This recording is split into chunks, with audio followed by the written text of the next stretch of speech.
promote, and stimulate economic development. They're here to help your business grow. Find out more on the Shelby County Economic Development Corporation by clicking their icon at TaylorvilleDailyNews.com.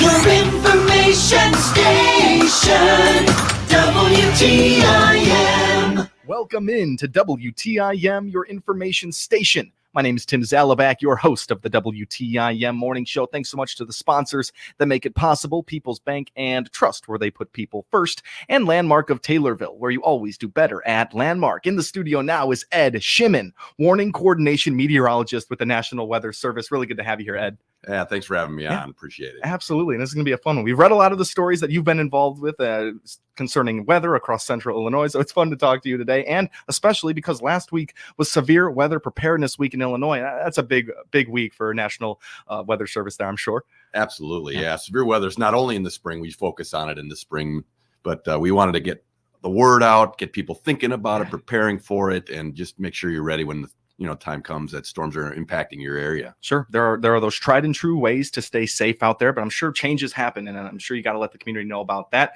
What were some of the messages sent out during Severe Weather Preparedness Week? Yeah, the number one message is to have multiple ways to receive the warnings. Like we want everybody to have a NOAA weather radio. That's our, your personal warning siren.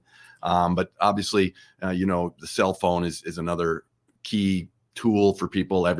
Almost everybody has one of those. So making sure that, if you have an app on your phone that's going to get a warning from a local media outlet or whatever, but the National Weather Service's NOAA weather radio is we want to really push those because they are not that expensive and they can save your life in the middle of the night when storms are happening and you're really not on a phone or a media outlet. So, we wanted to keep people aware. Weather aware is kind of our theme for the week. Sure. That's really awesome. In your experience, what's the first mode of communication and information that goes down first? Power goes out a lot during severe weather. So, you have to have battery powered weather radio, exactly, so to speak. Your phone is going to die. You want extra battery packs available, like in your emergency supply kit. The things that go out are, the electronics mainly. So, communications can go down to, cell towers when a major event happens, like the Washington tornado, cell towers they go down, so your cell phone may not even be able to make a phone call or, 911, I believe, has other ways to make sure that they get through. But, just general phone calls, things like that can be lost pretty quickly during severe weather. Yeah. You cannot rely on your television and the nightly news for that when the weather's getting real bad out there. That's really great things that you guys were focusing on during Severe Weather Preparedness Week. Sure. Anything else other than just knowledge of the weather event happening? What else was going on? We try to promote that people have a plan. We have a tornado drill day, and then this year it was on Wednesday at 11 a.m. Because if you don't prepare mentally for where am I going to go, how am I going to get my family all to a safe location and make sure everybody knows it, if you just have a plan and it's only in the adult circles, the kids need to practice the plan. Okay, everybody, let's go to the basement, and this is where we're going to meet. Everybody, because not everybody's, kids, families are all over the room, right. All over the house. Meet here as quick as you can when we say drill time, and then do it so that they can just, know it. Because if it happens in the middle of the night and you're half asleep, you're like, where am I going? Just you want to make sure you have a place to go to be safe, because when tornadoes are approaching, you have seconds to get to your proper place and be safe. When I was going through school, the tornado plan was very clear. We did it once a year when everyone left their rooms and we all squatted down in the hallway. But right. It is a much different situation at home. You don't think about having a preparedness plan at home. So if you don't have a basement, if you don't have that plan, I mean, what do you suggest people do? Yeah, no, some homes, a lot of homes actually don't have basements. So you want to go to the most interior room of your home. The more walls that you can have between you and any debris that might be tossed at your home from the tornado, the better chance you have of being safe. So generally that's an interior bathroom without windows. A closet is even, I've seen tornado damaged homes where the closet is the only thing left standing, and people survived in their closet in the middle of the home, or, in a tub with, some protection over the top of you, just whatever you can throw over. So just more walls between you and the debris that's going to get flung at your home by a tornado. Makes a lot of sense. And it's interesting to see what's left of the homes and what was most structurally sound there. It gives you a really good idea of what's safest in the home there. Exactly. And you were talking a little bit before the show, and this is switching gears just a little bit, but it does have to do with the public out there and responding to tornadoes, because you were talking about spotter training out there. Now, this is where the public can get involved. Talk to me about this. Yeah, we really try and involve as much as we can the public to make them a player in our severe weather operations. And how they can do that is attend a spotter training. They get the tools they need so that if they can see the clouds coming and maybe see tornado development occurring, wall cloud, funnel cloud, maybe even the tornado actually totally developed. Getting that information to the National Weather Service will allow us to put that in a warning, and it will help not only their community, but communities downstream, that they can take action knowing a spotter's reported severe weather occurring, and seconds save lives, as I mentioned earlier. So spotters can be a big part of helping their community and other communities with reports of severe weather possibly occurring. It's a very cool initiative to get started here. Is it a newer venture here with the National Weather Service? We do spotter training every spring. Oh, wow. We have a big push in March and April. We have quite a few. If you go to our website, weather.gov/Lincoln/spotter, that's got our entire calendar of talks in person. And we have a virtual one April 13th at 10 a.m. So that's one, if you can not get to a location, the virtual spotter talk is fine too. But we just want to have the public get educated on how they can be a part of our severe weather operations. And it's so important. And you got little members of the National Weather Service sprinkled throughout the communities out there. You guys can only have your eyes on so much. I mean, I can only assume that's a very stressful moment when there's definitely things happening out there, but you guys can't get eyes on it. Right, exactly. Yeah, the radar can only show us so much. They can show that, the intensity of the rain core and the hail and the circulations, but what's happening below the storm is really where we need boots on the ground, eyes of the spotters, giving us that last key piece of information so that we can make sure we're issuing timely and accurate warnings that, if something's happening, we want to make sure we get ahead of that. And spotter reports help us do that. Yeah, without a doubt. And as we're talking about severe weather right now, with Severe Weather Preparedness Week last week, another probably big portion of that was learning about emergency supply kits. And this is another one of those things where you're going to hate to not have set it up if it's too late, but it's one of those things you got to get going like now. Absolutely. Yeah. Like during the Washington tornado, entire homes get totally swept away. All you have is what's in your emergency supply kit in the basement, which you want to have water. You want to have some extra food, extra cell phone battery charger blocks, because power's out for days, if not weeks.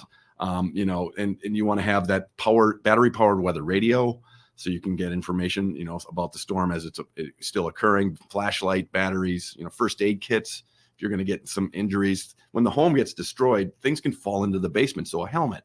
I have my bike helmets, the old bike helmets for my family. We have it stuffed in the duffel bag. So when the home is getting destroyed, things can fall into the basement. You're not just totally safe, just standing around. You want to get under something sturdy if you can, but that emergency supply kit just has to have, a way to feed yourself, water, communication, and be able to see if it happens in the middle of the night with a tornado destroying your home, you want flashlights. So, just there's a lot of different things, medicines, something for the kids to play with. I mean, like card games. If you're in your home sitting for a tornado to approach, you're sitting for a while, sometimes maybe half hour, 45 minutes. Keep the kids occupied so they're not scared and just going, when's the house going to get hit? So just there's a lot of different ways you can be prepared, but making sure you can sustain yourself without the amenities of a home. Yeah. Helmets, a big one that I haven't heard about much, but I mean, you think about your water and your flashlights, of course, but you got some old helmets laying around in the garage that could really save some head trauma right there. Absolutely. If you get hit in the head with something falling in the basement, you can get seriously injured, significantly. So you want to make sure you protect your head, and things are going to be flying around. You may try to cover your head, but if there's something on your head, like a bike helmet, that would at least protect it to a certain degree if something is falling into the basement or your safe location. Sure. And while we're talking emergency supply kits, what do you recommend that you keep all of those items in? I thought safe, but then you got quite a few items there. So what do you recommend? I have a large duffel bag. Okay. It's just a little oversized duffel bag, so you can fit quite a few things in there when we're talking about all these things. And that I just store under my stairs in my basement is where we huddle when we go to severe weather, safe location. Sure. And then you just want to, change out the food periodically. If you just stuff it down there for years, some of it might start getting stale. But, what I do is every time I change out batteries, I change out the food. I just make sure. So every, 4 to 6 months, you're always in there checking things over, making sure it's got what you want. And it's there for you when you need it. Sure. Very valuable tips here from Ed Shimon, morning coordination meteorologist with the National Weather Service. We are talking to Ed just a week after Severe Weather Preparedness Week, but we're still getting our information here. It's been a great conversation so far. We're going to take ourselves a break. My name's Tim Zalabak, your host of the WTIM Morning Show. Don't go anywhere. We'll be right back here on WTIM, your information station. Your information station, WTIM.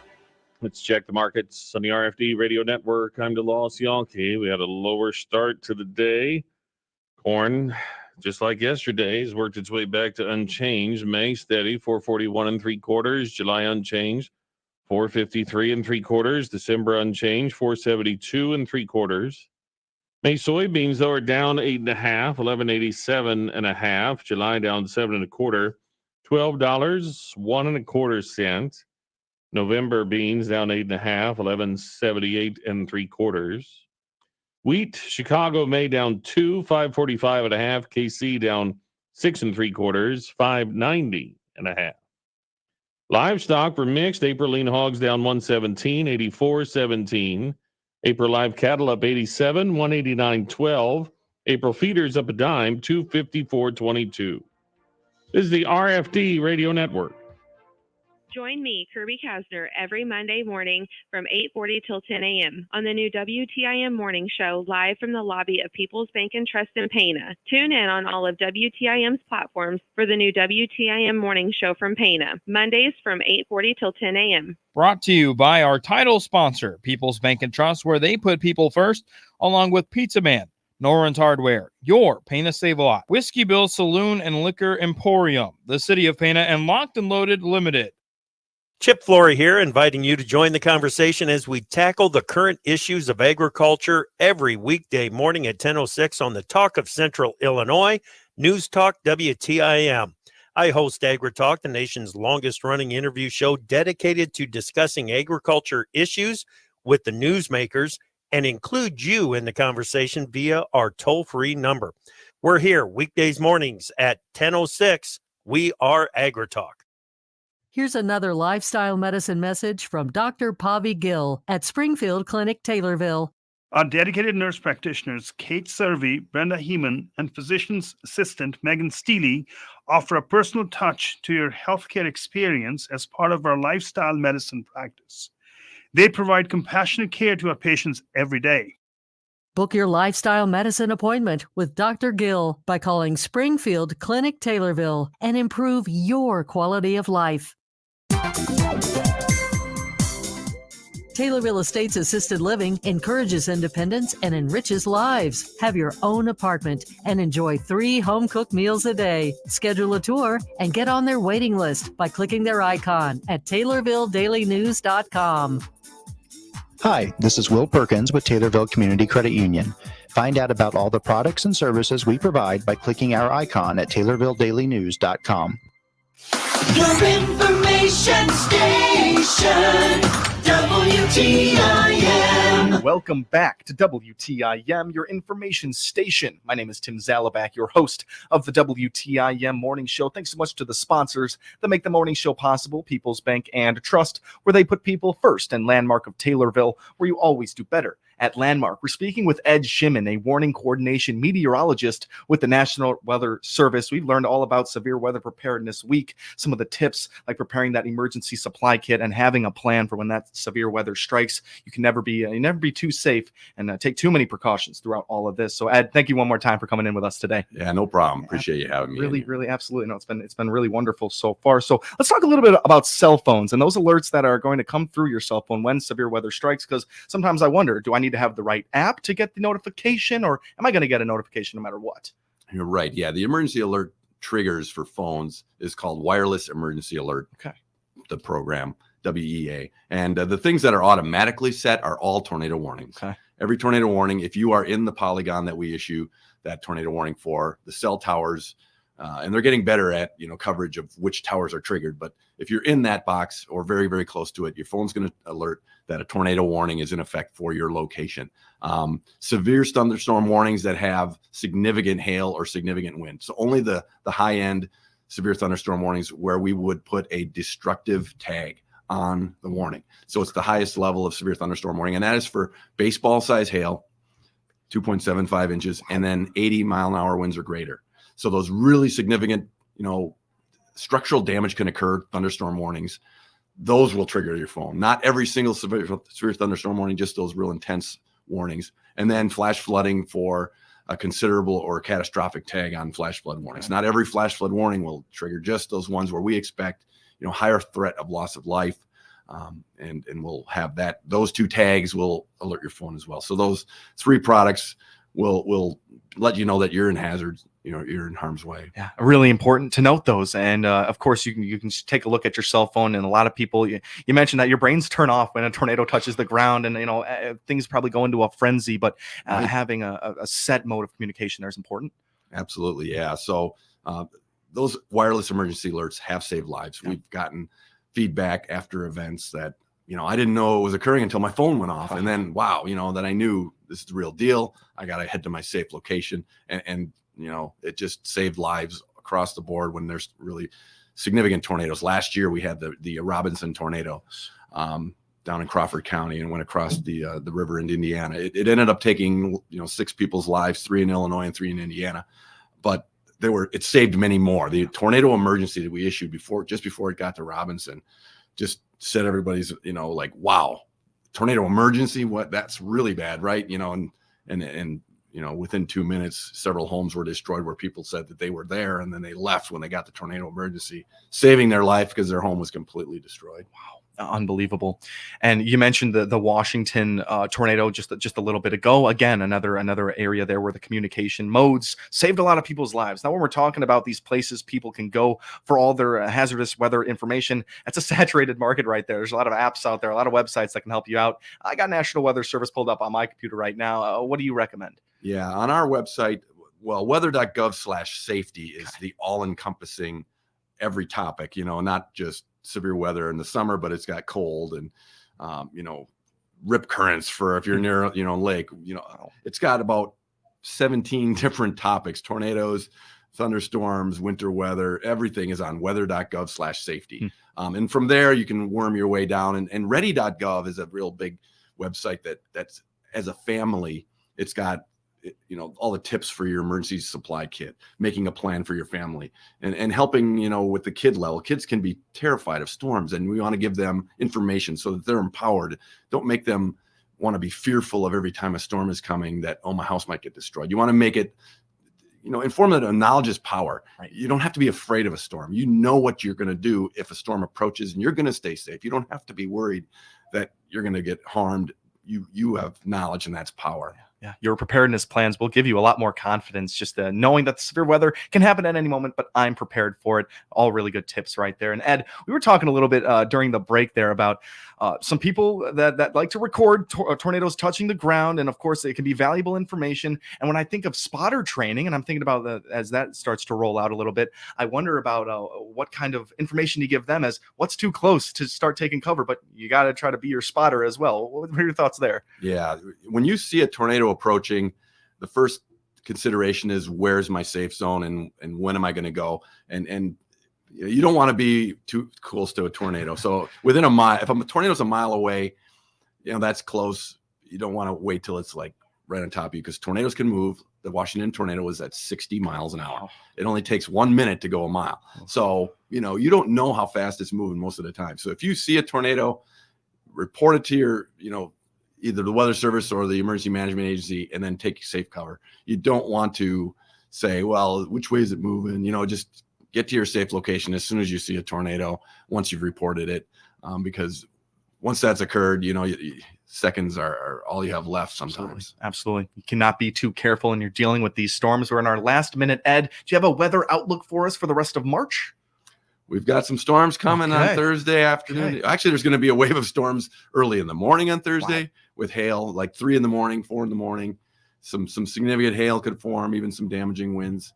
And then a tornado threat is going to be there Thursday, late afternoon into the evening. And we're monitoring, the Taylorville area for potentially, tornado development even. So, it's a little bit of a gray area on where those are going to develop. The computer models are kind of trying to figure out where the warm front's going to lie, and that's going to be our focus for tornadoes. But just have a plan for Thursday, because be weather aware. Have your apps ready to go, and be looking to the sky. Yeah, with the weather outlook, I'm even more glad we had this conversation. Ed, thanks so much for coming in today. You bet, no problem. That was Ed Shimon, warning coordination meteorologist with the National Weather Service. I'm Tim Zalabak, your host of the WTIM Morning Show. Thank you all for listening. The Big 870 WTIM Assumption Taylorville, 96.1 W241 CF Taylorville, 107.